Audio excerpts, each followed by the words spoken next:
Bom, gente, então a gente vai continuar nosso estudo sobre a atmosfera, que é a camada de gás que envolve a Terra. Então, nessa terceira aula, a gente vai estudar um pouquinho sobre os principais gases que compõem a atmosfera terrestre. Então, vamos lá. Então, gente, como eu falei, a gente vai iniciar os estudos sobre os gases que compõem a atmosfera terrestre atual. A gente vai estudar os principais gases, né? O que é importante eu saber desses gases? A importância deles, como que eles chegam à atmosfera, quais as transformações que eles sofrem. A gente vai ver que alguns gases existem ciclos deles, então é muito importante compreender esses ciclos e o papel do homem nesses ciclos. Bom, aqui só para a gente visualizar e mentalizar inicialmente, né? Eu trouxe uma fotografia da atmosfera terrestre, né? Mais precisamente, né, da troposfera terrestre e da atmosfera ou troposfera de Marte, que é a camada mais baixa, né? Tô chamando de troposfera porque em Marte não se tem essa divisão da atmosfera como tem para a Terra. Bom, o que a gente pode notar, né? A diferença da paisagem. O céu é azul, muitas vezes, erroneamente, a gente estuda, né? Que é por conta de um reflexo do oceano. Isso é mentira, né? Da hidrosfera como um todo, mas isso é mentira. Na realidade, a gente vê o céu azul devido à composição gasosa da atmosfera e essas partículas que estão presentes na atmosfera vão causar alterações nos raios solares que vão levar a essas diferentes colorações do céu. Por isso que quando a gente olha a atmosfera da Terra, ela é totalmente diferente da de Marte, porque os gases que compõem a atmosfera de Marte é totalmente diferente da atmosfera da Terra. Bom, como nós estudamos na aula passada, a gente viu que o gás em maior quantidade na atmosfera terrestre é o nitrogênio, seguido do oxigênio. E em outros eu vou ter inúmeros gases. A gente vai ter o gás carbônico, os gases nobres, entre outros, tá? Há os poluentes, né? Os CFCs, que são poluentes que destroem a camada de ozônio, enfim. Então, a gente vai estudar esses principais gases que são em maior quantidade na atmosfera, né? Como eu falei também nas aulas anteriores, a gente considera o oxigênio e o nitrogênio os gases em maior composição na atmosfera quando a gente não leva em consideração o vapor de água.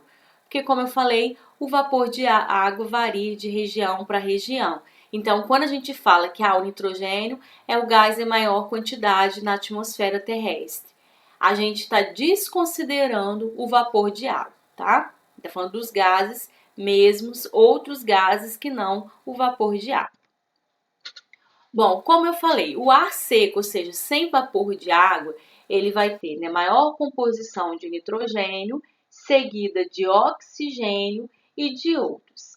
Porém, a concentração desses gases também varia em função com a altitude.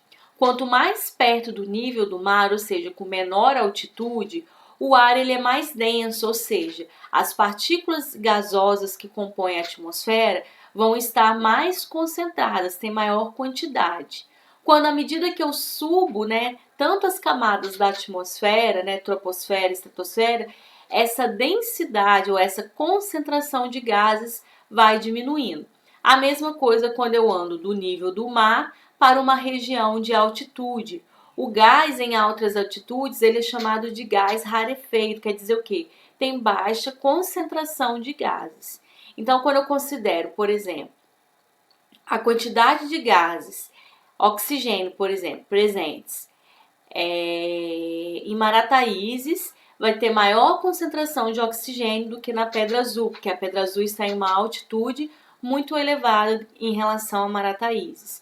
Por que isso? Porque lá na Pedra Azul o ar é mais rarefeito, tem baixas concentrações de gases.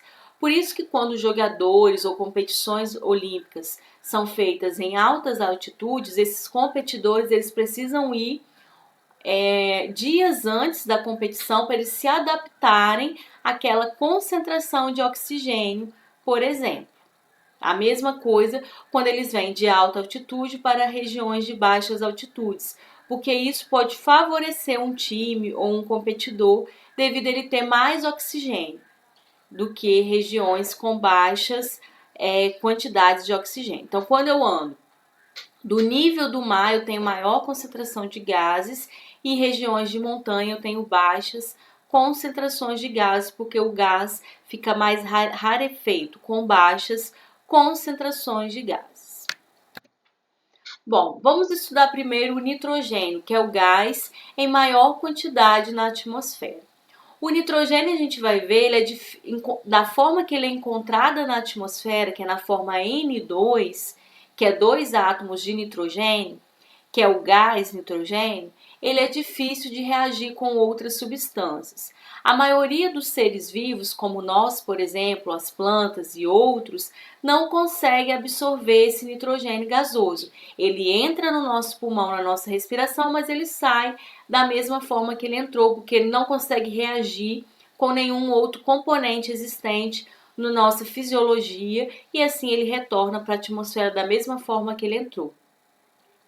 Apenas alguns micro-organismos presentes no solo e plantas chamadas leguminosas, que a gente estudou lá na parte de solo de adubação verde, que são aquelas plântulas que têm uma relação simbiótica com bactérias fixadoras de nitrogênio, elas conseguem absorver o nitrogênio. Como exemplo de leguminosa, a gente tem o feijão, a soja e muitas outras espécies. Bom, o nitrogênio, então, ele somente, da forma que ele encontra na atmosfera, que é a forma N2, ele somente vai ser absorvido por essas plantas chamadas leguminosas. Como exemplo, a gente tem o feijão e a soja, e micro-organismos do solo. Nós, seres humanos, mamíferos e os outros seres vivos de maneira geral, não conseguem absorver o nitrogênio existente da forma que ele é encontrado na atmosfera. Então, mesmo em grandes quantidades na atmosfera, a maioria dos seres vivos não consegue aproveitar o nitrogênio. Mas qual que é a importância do nitrogênio para os seres vivos? Bom, ele vai fazer parte das nossas proteínas. O nosso organismo inteiro é formado por proteínas, né? A gente tem proteínas estruturais, as nossas enzimas que digerem o nosso alimento, enzimas envolvidas, né, no nosso metabolismo, são todos proteínas. Então, ele faz parte das moléculas de proteína e do nosso DNA. Ele faz parte da molécula do nosso DNA. Então, você imagina, cada célula nossa tem DNA. Então, a gente precisa de uma grande quantidade de nitrogênio. Bom, uma vez que a gente entendeu, né, a importância do nitrogênio para os seres vivos, a importância do oxigênio, que são os gases em maior quantidade na atmosfera, a gente então passa a estudar os outros gases existentes na atmosfera em menor quantidade. Bom, aqui a gente vai estudar principalmente o dióxido de carbono, que é o gás carbônico, né? Aqui a gente tem a fórmula química dele. Ele é formado por um átomo de carbono e 2 átomos de oxigênio, por isso que muitas vezes é chamado de CO2. O gás carbônico, ele representa cerca de 0,03% do ar presente na atmosfera, mas vocês não precisam ficar decorando porcentagem de gases, porque isso varia. Regiões industriais, elas têm concentrações muito maiores de gás carbônico do que isso, ou dióxido de carbono do que isso. O gás carbônico, ele vai ter importância, o que? Ele vai ser importante para a fotossíntese, que é usado na produção de açúcares, como a glicose. A glicose é um açúcar. E também ele vai permitir o aquecimento do planeta. O problema relacionado ao gás oxigênio, o gás carbônico, é que devido à revolução industrial e à grande intensificação dos processos de combustão, ou seja, consome oxigênio, libera uma grande quantidade de gás carbônico graças à industrialização, ocorreu o que a gente chama de aquecimento global, né? Os países, à medida que eles começaram a se industrializar, começou a aumentar a concentração de gás carbônico na atmosfera. E devido a essa função que o gás carbônico ele permite o aquecimento do planeta, em um processo chamado de efeito estufa, muito calor tem ficado retido no planeta devido ao aumento das concentrações deste gás na atmosfera. Como que o gás carbônico faz? O calor ele chega ao planeta graças aos raios solares. E existem gases estufas, entre eles o principal, o gás carbônico. Eles vão absorver esse calor e evitar que ele vá novamente para o espaço. Por isso que a Terra ela tem temperaturas amenas para o desenvolvimento da vida. Ele age como se fosse uma estufa de planta, né? Ele cria uma barreira impedindo que o calor volte para o universo. Tá? Por isso que chama efeito estufa, ele aquece a Terra através do efeito estufa, porque ele age como se fosse uma estufa, impedindo que o calor retorne para a atmosfera. Bom, para a atmosfera não, para o universo. Como que é o ciclo do carbono? Como a gente falou, né? O carbono ele vai ser liberado através dos processos de combustão, ele vai ser liberado na respiração e ele vai ser consumido pelos organismos fotossintetizantes. Dentre esses organismos, a gente tem as plantas e alguns micro-organismos do solo e algumas algas dos oceanos, lagos e lagoas e rios, né? Então, aqui, só mostrando, né, como que o gás carbônico chega à atmosfera? Através da combustão, através da respiração de micro-organismos, também dos processos de decomposição, e ele é consumido através do processo de fotossíntese. Então, mais uma vez, os processos que controlam a concentração de gás carbônico na atmosfera é respiração, combustão e fotossíntese. Respiração e combustão liberam gás carbônico e a fotossíntese consome o gás carbônico. Então, é o contrário do oxigênio que a gente viu no slide anterior. Bom, por que se fala tanto da manutenção das florestas? Como a concentração de gás carbônico tem aumentado, que tem levado ao aquecimento global, o homem ele tem induzido o aumento das indústrias, né? Então aumenta a liberação de gás carbônico e ao mesmo tempo ele tem danificado, cortado muitas matas, que é quem consome o gás carbônico. Por isso que ocorreu esse desbalanço nas concentrações de gás carbônico na atmosfera e tem se chegado à conclusão que está ocorrendo o aquecimento global. Tá? Porque as plantas, elas não são os únicos, mas são principais organismos fotossintetizantes que permitem, então, a redução do gás carbônico na atmosfera, porque elas usam gás carbônico no processo de fotossíntese, tá? Então, mais uma vez, o gás carbônico ele é lançado na atmosfera pela nossa respiração, pela combustão, decomposição, e ele é consumido através dos organismos fotossintetizantes, como as plantas, algas e micro-organismos do solo. Bom, entre os outros gases, a gente tem os gases nobres. Eles são em menores quantidades ainda do que o gás carbônico e dificilmente eles se combinam com outras substâncias, mas o homem tem utilizado esses gases nobres existentes na atmosfera. O argônio, né, ele é muito utilizado. Ele é o gás nobre em maior quantidade na atmosfera. Entre os gases nobres, ele é o maior quantidade.